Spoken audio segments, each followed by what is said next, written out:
오늘 신앙이 필요한 이유, 이런 제목으로 한번 말씀을 함께 나누고 싶습니다. 지금 이곳에 다 핸드폰 집에서 가지고 오셨죠.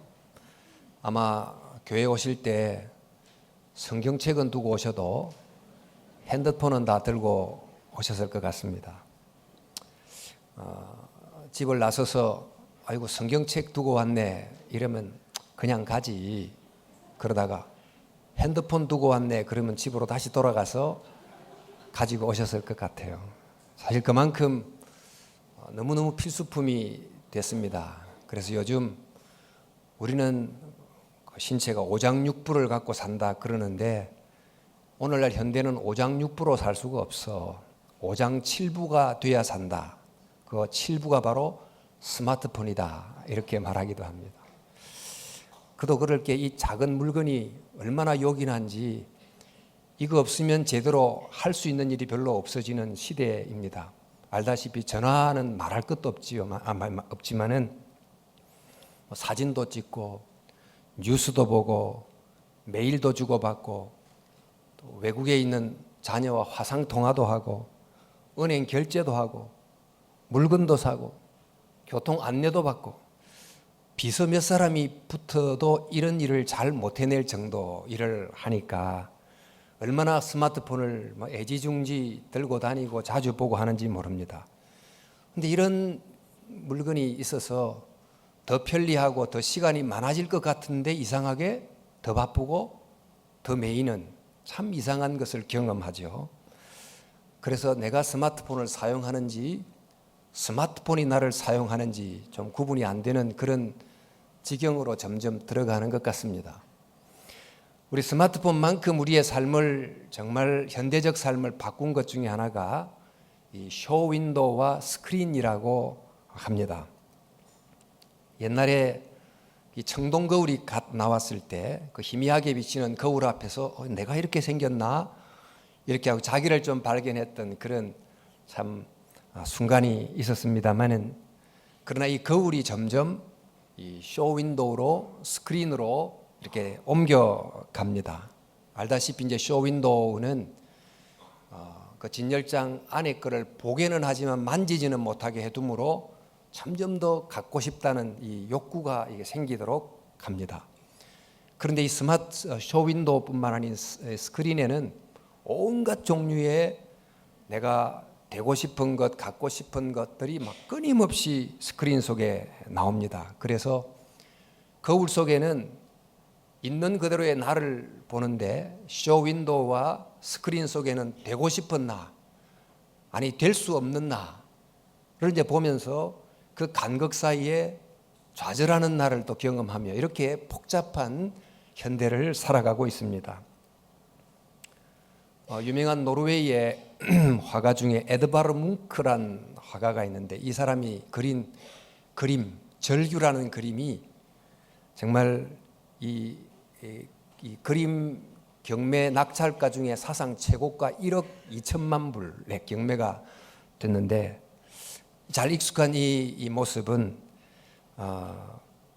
내 앞에 서 있는 어떤 무시무시한 타인의 얼굴을 보고 놀라는 모습이 아니고 사실 자기 자신이 소멸하는 것을 보고 절규하는 그런 얼굴의 모습입니다. 사실 예언자적 어떤 느낌을 주는 그림이긴 한데 스마트폰을 가지고 편리하면서 살아가고 또 쇼윈도우와 스크린을 통해서 정말 자기를 찾아가긴 하지만 어쩌면 진짜 내가 누군지를 잃어버리는, 또 삶이 뭔지를 또 잃어버리는 어떤 현대인에 관한 어떤 예언자적 그림이 아닌가 생각이 듭니다. 사실 이전에 없었던 그 첨단 기술이 계속 이렇게 등장하게 되고 인터넷에 찾으면 없는 게 없는 엄청난 상품이 차고 넘치고 다양한 종류의 엔터테인먼트들이 우리를 막 즐겁게 하고 있습니다. 그러나 정말 자유로운데 뭔가 스트레스가 계속 주어지고 있는, 대단히 편리한데 깊은 마음의 평안은 찾기가 더더욱 어려워진, 풍요로운데 내적인 풍성함이 뭔지는 정말 경험해 본 적이 없는 그런 시대를 살고 있는 듯해요. 우리 강남 사거리만 해도 정말 최고의 화려한 도심 거리를 걷고 있지만 우리 오늘 읽었던 시편 23편에 나오는 푸른 풀밭과 실만한 물가에 거한다는 게 뭔지는 점점 이렇게 생소해지는 그런 현대적 삶을 살고 있습니다. 왜 그럴까요? 사실은 이제 깊은 질문을 던지면 많은 걸 생각하게 되는데 그 이유 중에 하나는 많은 것을 가지고 있지만 가장 중요한 것을 가지고 있지 않기 때문이다. 많은 것을 보지만 가장 중요한 어떤 분을 보지 못하기 때문이다. 아마 그게 답이 아닐까. 우리 시편 23편은 바로 이제 그런 점의 우리의 모습을 보여주면서 우리가 정말 가져야 될 가장 중요한 것, 우리가 봐야 될 가장 중요한 그분이 도대체 누군지, 또 그렇게 그분을 모시고 사는 삶은 어떤지를 한 편의 짧은 시 속에 압축적으로 잘 담아서 우리에게 소개해 주고 있습니다. 성경에서 아마 가장 유명한 부분이 시편 23편일 텐데 이 부분이 이렇게 시작합니다. 여호와는 나의 목자시니 내게 부족함이 없으리로다. 그가 나를 푸른 초장으로 인도하시며 쉴만한 물가로 인도하시는도다. 짧은 구절이지만 읽기만 해도 뭔가 마음이 편안해지는 그런 시입니다마는 이 양들이 푸른 초장에 누워 있고 또 쉴만한 물가에서 쉬고 있습니다. 제일 겁도 많고 자기를 보호할 수 있는 무기도 하나도 없는 이 양들이 어떻게 해서 이렇게 편안하게 쉬고 또 풀을 뜯으며 먹을 수 있을까요? 그것은 바로 그들을 지켜주는 목자가 뒤에 있다 하는 것을 알기 때문입니다. 그러니까 목자가 나를 지켜보고 있다. 이것을 아는 이 생각, 이것이 바로 이 양들을 편안하게 그 푸른 풀밭 위에 누워있게 합니다. 우리의 삶에도 이런 푸른 풀밭과 쉴만한 물가에 머무는 그런 때가 있습니다. 인생의 낫이라고 표현할 수 있을 것 같은데 꼭 삶의 전성기는 아니라도 건강에 큰 문제가 없다거나 또 경제적으로 큰 풍랑이 없다거나 그렇다고 하면 우리는 푸른 초장에 또 쉴만한 물가에 거하고 있다 이렇게 볼 수 있겠습니다. 그런데 이제 이런 어떤 외적 상황은 주어지는데 이런 상황 속에서 정말 이 시편이 말하는 바 그런 내적인 평안함을 누리고는 살지를 못해요. 그런 외적 조건이 주어짐에도 불구하고 그런 상황에 대한 깊은 감사가 별로 생기지는 않고 그렇게 덤덤하게 또 일상을 너무 당연한 듯이 그렇게 살아갑니다. 우리 기독교 변증가 중에 C.S. 루이스라고 하는 분이 있는데 이분이 정말 무신론자다가 옥스퍼드 대학 교수였는데 미끼로 회심을 하고 이제 기독교를 연구하던 중에 기독교를 이렇게 정의하기를 나는 기독교를 이렇게 믿는다. 나는 태양이 떠오른 것을 믿듯이 기독교를 믿는다. 그 덕분에 다른 모든 것을 볼 수 있기 때문이다. 이런 이제 말을 했는데 이게 무슨 말인가 하면 이제 아침 태양이 두둥실 이제 떠오릅니다. 이제 그러면 그 태양 빛 때문에 까만 밤 어두움에 모습도 형체도 알 수 없던 것이 점점 아름다운 색깔도 드러내고 모양도 드러내고 우리가 눈으로 위치도 알게 되고 이렇게 됩니다. 세상에 존재하는 모든 것들이 떠오른 태양 빛을 받아서 그가 이런 모습으로 이런 색깔로 존재하는 걸 보게 됩니다. 그러나 태양빛 아래 펼쳐진 형형색색의 많은 존재들을 보기는 하지만 이런 모든 존재들을 제 모습대로 보게 해주고 또 살게 해주는 태양빛은 별로 의식을 하지 않고 살아가죠. 우리가 이제 하나님을 직접 우리 눈으로 볼 수 없습니다. 그러나 그 하나님이 내리는 그 은총의 빛 아래서 우리 모두가 존재합니다. 그리고 존재하는 것들의 어떤 의미를 알 수 있게 된다. 나는 기독교 신앙이라는 게 바로 그렇다. 이렇게 이제 이야기를 했습니다. 사실 태양빛 때문에 다양한 사물이나 생명체가 존재하고 또 그 본래의 모습을 드러나는 것을 보게 되지만, 그러나 그것을 보게 해주는 태양빛은 의식하지 못하고 사는 것처럼 예룩하게 산다는 것인데, 이 태양빛은 일종의 이제 우리의 삶을 존속하게 하는 가장 거대한 플랫폼 역할을 한다고도 볼 수 있습니다. 우리가 이제 인생의 낯을 지납니다. 또 푸른 풀밭과 실만한 물가에서 거하고 있긴 하지만 늘 별일 없이 돌아가는 일상의 삶을 보내면서 이것이 사실상은 내 위에서 조용히 비치고 있는 그 은총의 태양빛 때문에 이게 가능하나 그것을 전혀 모른 채로 살고 있다는 것입니다. 이것을 가능하게 하는 그 창조주 하나님의 은혜가 있기 때문에 가능함에도 불구하고 그런 것을 깨닫지 못하고 살아간다는 것이지요. 옛날 중국 전국시대 때 편작이라고 하는 유명한 명의가 있었다고 합니다. 근데 이 편작이라는 명의는 이 삼형제인데, 삼형제가 다 의사인데, 이제 그 중에 제일 이제 이름이 알려진 편작이라는 사람을 왕이 불러가지고 너희 형제 셋이 다 의사인데 그 셋 중에 누가 제일 훌륭한 의사인가? 그러니까 이제 편작이 막내인데, 그야 우리 제일 큰형님이 제일 훌륭한 의사지요. 저는 그 큰형님에 비하면 정말 부끄럽기 거지없는 의사입니다. 그래서 왕이 묻기를, 아니 형이 제일 좋은 의사라면 형이 전국에서 제일 유명해져야 되는데 왜 너의 이름이 제일 유명하게 알려져 있는가? 이렇게 이제 물으니까 그 편작이 하는 말이, 형님은 환자의 얼굴만 봐도 무슨 병인지를 척하고 압니다. 그래서 병의 원인을 처음부터 근본적으로 치료합니다. 그런데 환자는 정작 아프지 않으니까 이 의사가 나를 뭐를 낫게 했는지도 잘 모르고 고마운 줄을 잘 모릅니다. 둘째 형님은 환자의 정세가 미미하게 나타났을 때 무슨 병인지를 알고 치료를 해줍니다. 고맙게는 생각하지만은 이 병은 모든 의사가 다 고칠 수 있지 이렇게 생각하고 그 의사를 별로 대단하게 생각하지 않습니다. 그런데 저는 병이 굉장히 커져서 환자가 고통을 느끼고 죽을 때쯤 되면 그 병이 뭔지를 제가 압니다.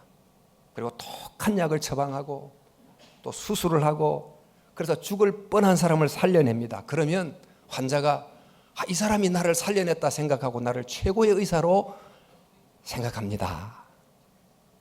여러분, 누가 최고의 의사입니까?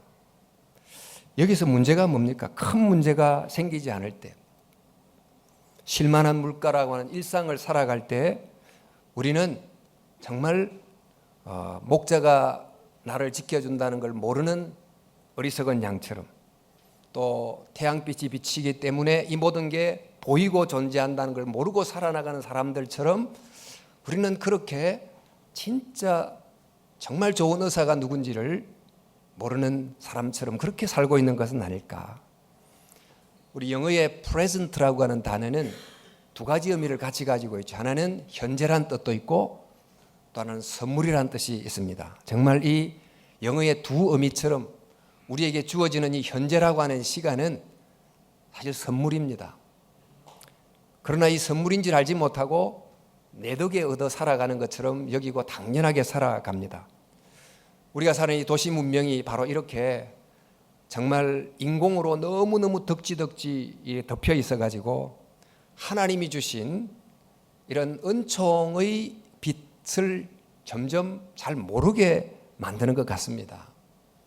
우리 가깝게 한강만 해도 세계에서 어디서 볼 수 없는 너무너무 아름다운 강인데, 이 아름다운 굽이굽이 흐르는 강줄기, 그리고 그 강물 위에 햇빛이 이렇게 반사되면서 반짝이는 그 아름다움을 보기보다 강변에 절비하게 세워진 사람이 만든 수많은 인공물, 그것을 훨씬 더 주목하고 바라보고 이렇게 이제 살아가지 않습니까?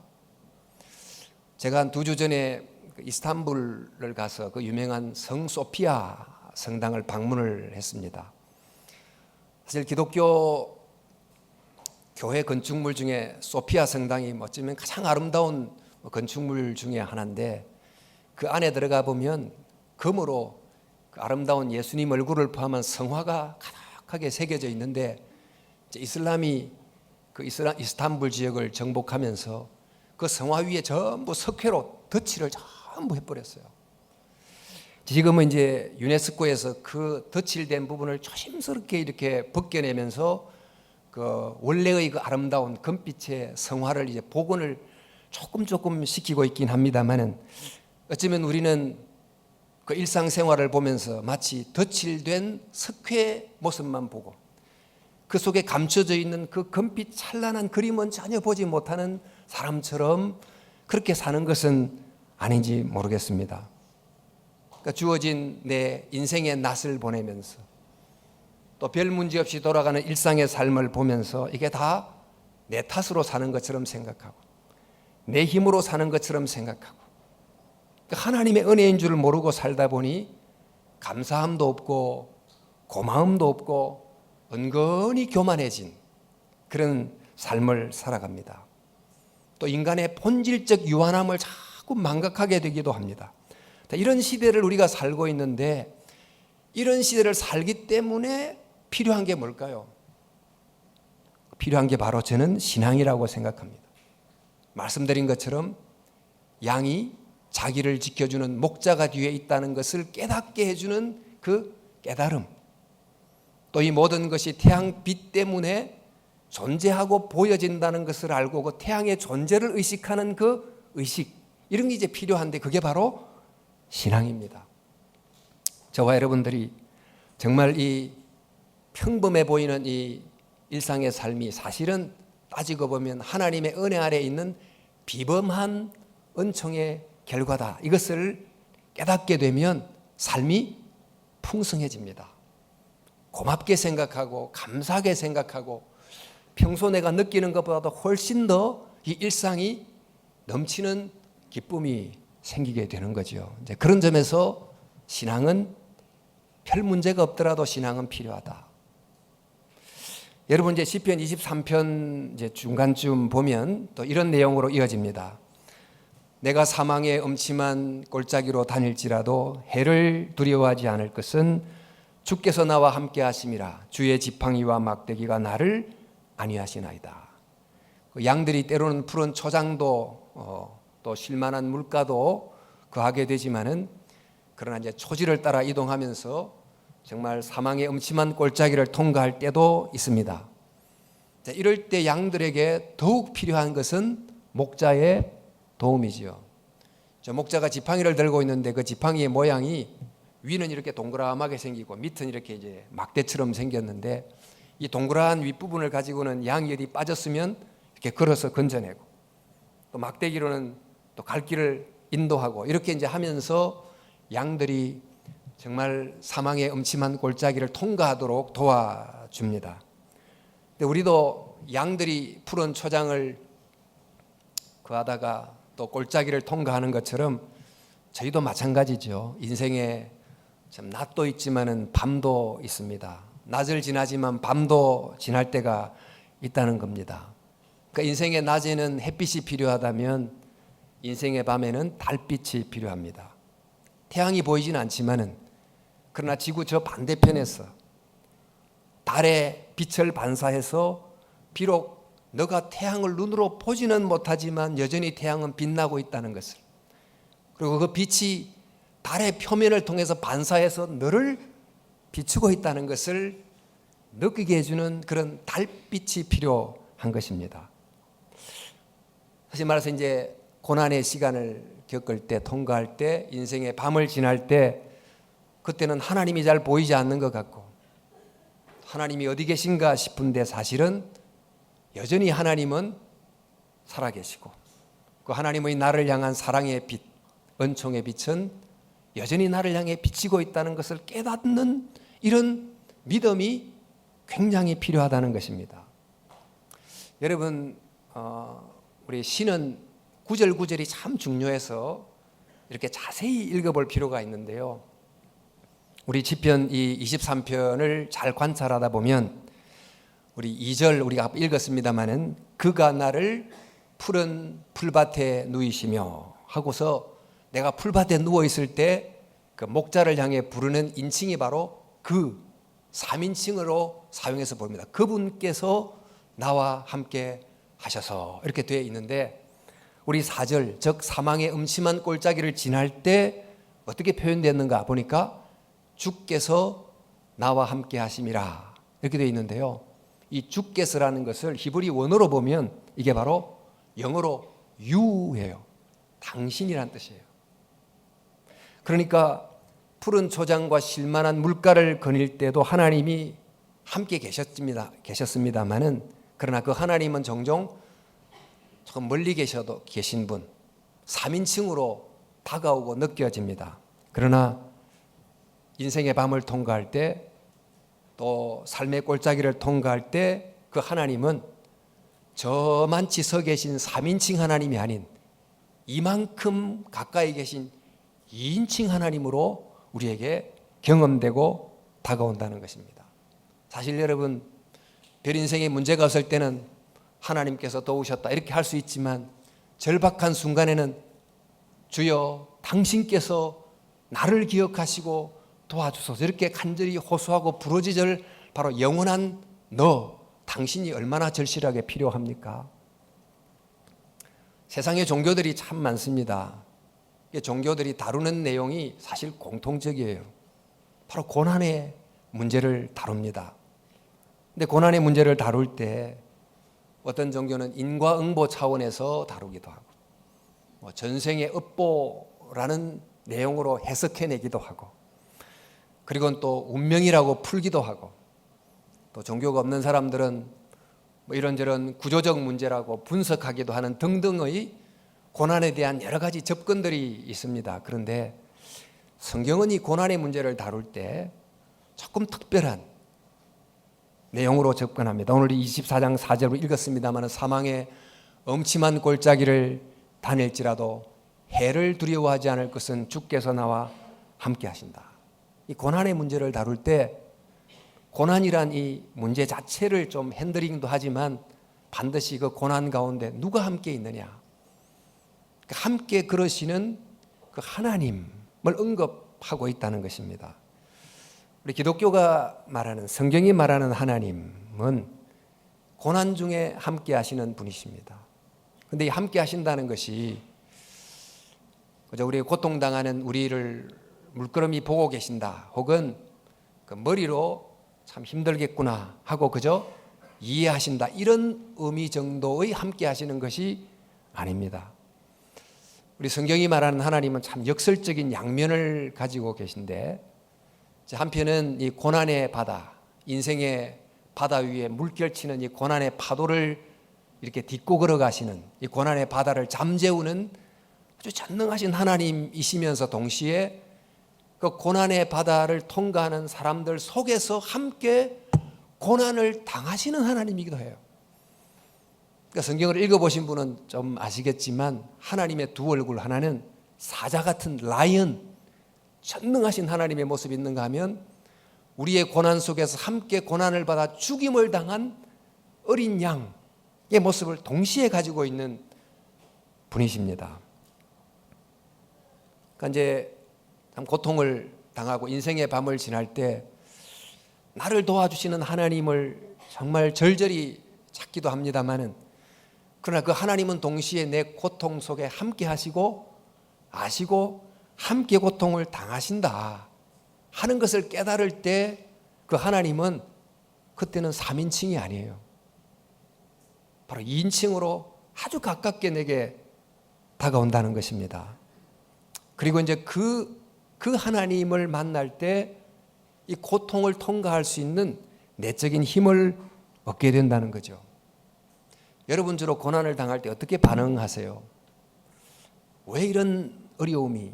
그러면서 분노하기도 하고, 그리고 정말 인생은 결국 고해야 이렇게 체념하기도 하고 좌절하기도 하고 이렇습니다만은, 그러나 나의 고난을 아시고 이 고난의 길에 함께 그러시는 분이 계시다. 십자가가 바로 이제 그것을 증거합니다.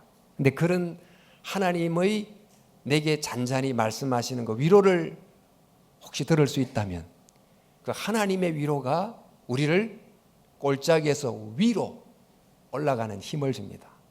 좀 은혜의 워드 플레이가 되지만 하나님의 위로는 우리를 위로 올라가게 해주는 힘이 되는 것입니다. 우리가 푸른 초장을 거닐 때, 인생의 낮을 통과할 때도 신앙이 필요한 이유, 그게 뭘까요?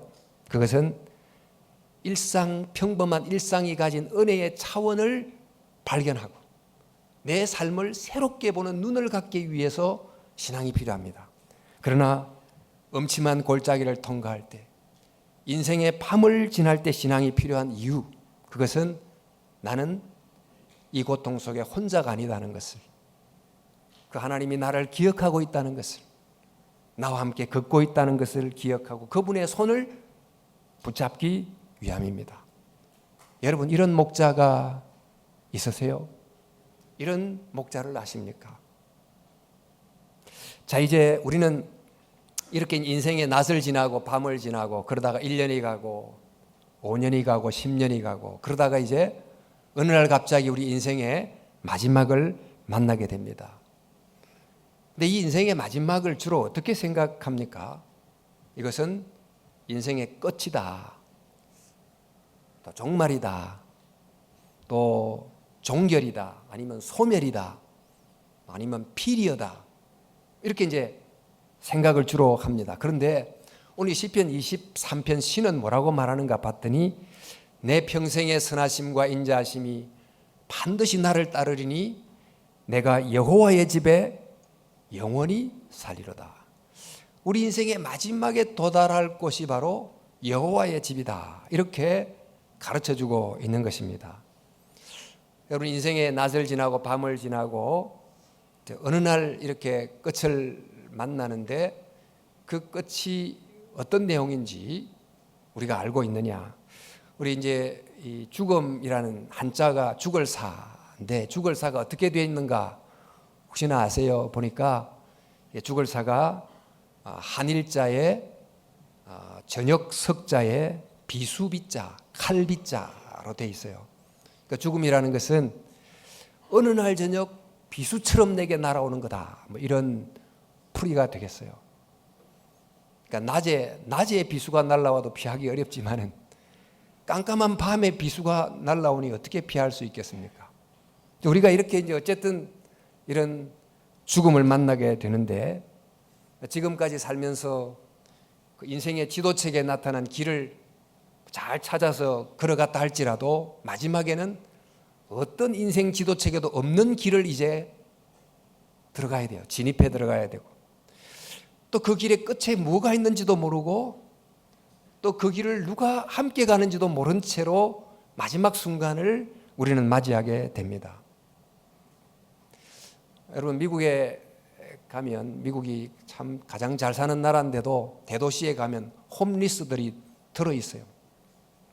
LA 가도 그렇고 뉴욕 가도 그렇고 머리를 막 흥크리고 보따리 하나 들고 막 이렇게 누워있는 그런 불쌍한 사람들이 있고, 저희가 이제 IMF 그 직후에 또 우리 서울역에도 가보면 참 그렇게 지내는 좀 어려운 분들이 종종 있었습니다만은, 우리 인생의 마지막 순간에 돌아갈 집이 없다면 우리가 어쩌면 그들과 비슷한 모습이 아닐까요?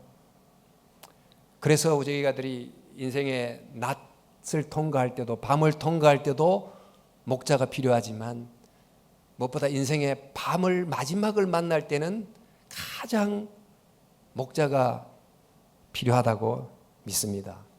여러분, 우리는 이 세상이 전부라고 대부분 믿고 삽니다.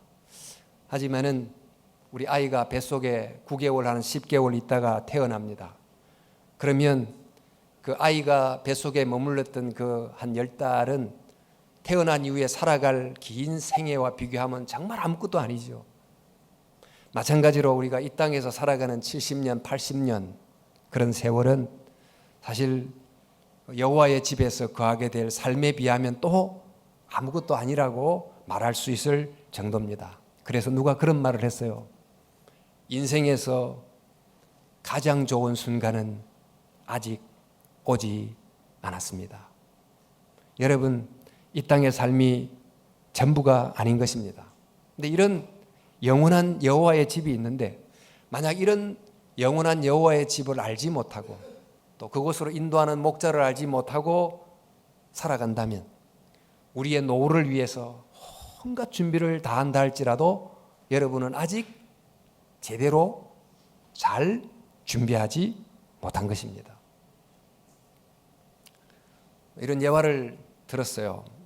백혈병을 앓고 있는 한 소년이 있었습니다.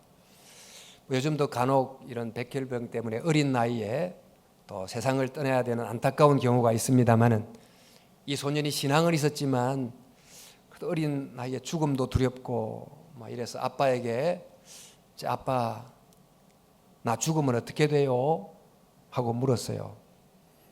근데 이제 아이를 보면서 이제 아버지가 이 마지막 순간을 잘 맞이할 수 있도록 이렇게 해야 되겠다. 그래서 부드러운 목소리로 이렇게 말했다고 합니다. 아들아, 언젠가 내가 밖에서 놀다가 온몸이 흙에 이렇게 투성이가 돼서 집으로 돌아와 가지고 소파에 털썩 들어누워 잔 적이 있지. 그런데 그 다음날 너가 아침에 눈 떠보니까 너가 어디 있던? 그러니까 그때 제가 침대에 누워 있었지요. 그런데 침대에 누워 있다가 눈을 떠보니까 그때 누가 너를 바라보고 있던?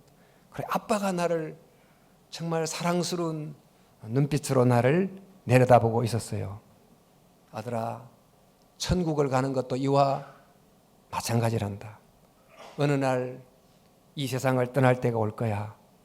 그러나 두려워하지 말거라.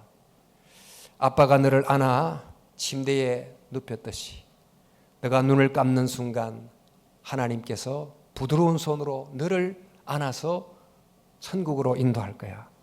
그리고 너가 이곳에서 눈을 감지만은 너가 눈을 뜨는 순간 천국에서 너를 사랑스러운 눈으로 내려다보는 하늘 아버지가 있다는 것을 만나게 될 거야. 여러분, 우리 모두가 참 인생의 낮과 밤을 이렇게 지나면서 결국 인생의 순간 마지막에 이르게 되는데 그때 어디로 가는지 알고 있습니까? 또 그 길이 어디로 나 있는지 또 누가 인도하시는지 정말 이에 대한 도움이 얼마나 필요합니까? 그래서 인생의 마지막에 정말 필요한 것은 그 목자를 만나게 해주는 신앙입니다. 신앙. 여러분, 오늘날 너무너무 모든 게 잘 정비가 되어 있고 또 풍요하고 또 이러다 보니까 왜 신앙이 필요할까? 이런 생각을 하시는 분도 계실 겁니다. 안 그래도 바쁘고 할 일이 많은데 왜 신앙이란 짐을 또 하나 져야 되나? 이렇게 생각하시는 분도 계실지 모르겠습니다. 그런데 바쁘게 살다 보니까 정말 제일 중요한 것을 놓치고 있기 때문에 신앙이 필요합니다. 왜냐하면 신앙은 바로 가장 중요한 바로 그분을 붙잡게 해주기 때문이지요. 사실 신앙은 삶에서 가장 중요한 그분을 붙잡게 해주므로 우리의 삶을 제자리에 갖다 놓게 합니다. 그래서 신앙은 필요합니다. 여러분, 지금 인생의 낮을 통과하고 혹시 계십니까? 별 어려움이 없이 푸른 초장에 거하고 있는 듯한 삶을 살고 계십니까? 하나님을 찾겠다는 간절한 별 마음이 없이 그저 하루하루 지내고 계십니까? 여러분, 그러나 이 태양빛 아래 드러난 모든 존재들이 사실상은 그 태양빛 존재 때문에 살고 있는 것처럼 여러분들이 그저 당연하게 누리고 있는 이 일상이 사실은 하나님의 소중한 은총의 선물인지 알고 계십니까? 이것을 알 때 삶의 차원이 하나 더해지는 것입니다. 흑백 TV 있다가 칼라 TV가 나오면서 칼라란 차원이 더해지면서 얼마나 이렇게 보는 즐거움이 풍성해졌습니까? 우리 일상 속에 정말 깔려있는 그 영혼의 차원을 발견할 때, 이 모든 것이 은혜다는 것을 깨달을 때 그 깨달음이 주는 감사가 우리의 삶을 굉장히 풍성하게 만듭니다. 그래서 별 문제가 없더라도 또 정말 간절히 하나님을 찾아야 될 이유가 혹 없더라도 신앙이 필요합니다. 신앙을 가져야 되는 것입니다. 또 우리가 혹시 인생의 밤을 지나고 계십니까? 또 옆에 가족들이 있기도 하고 친구가 있지만은 정말 외롭다 이런 생각이 드실 때가 있습니까? 정말 곁에서 함께 위로해주는 친구들도 있긴 하지만 그러나 이 고통의 과정에 함께 걷고 심지어 고통을 이해하고 함께 고통을 당하고 있는 하나님이 있다는 걸 알고 계십니까? 그 하나님을 알 때 그 고통의 순간을 통과할 때 얼마나 더 수월하겠어요? 그 얼마나 큰 위로가 되겠습니까? 인생의 밤에는 더 신앙이 필요한 줄로 믿습니다. 말할 것도 없이 인생의 끝을 맞을 때 그때는 더욱 그렇지요. 이 땅에 살기 위해서 더 잘 살기 위해서 좋은 집을 마련하기 위해서 얼마나 애를 쓰고 있습니까? 그러나 하늘의 집을 준비하셨습니까? 혹시 지금 이곳에 이미 신앙을 가지고 계신 분들은 정말 내 신앙이 바로 이 좋은 목자 하나님을 인생의 낮에서나 밤에서나 정말 깨닫고 누리고 살아가고 있는지 한번 스스로 물어보십시오.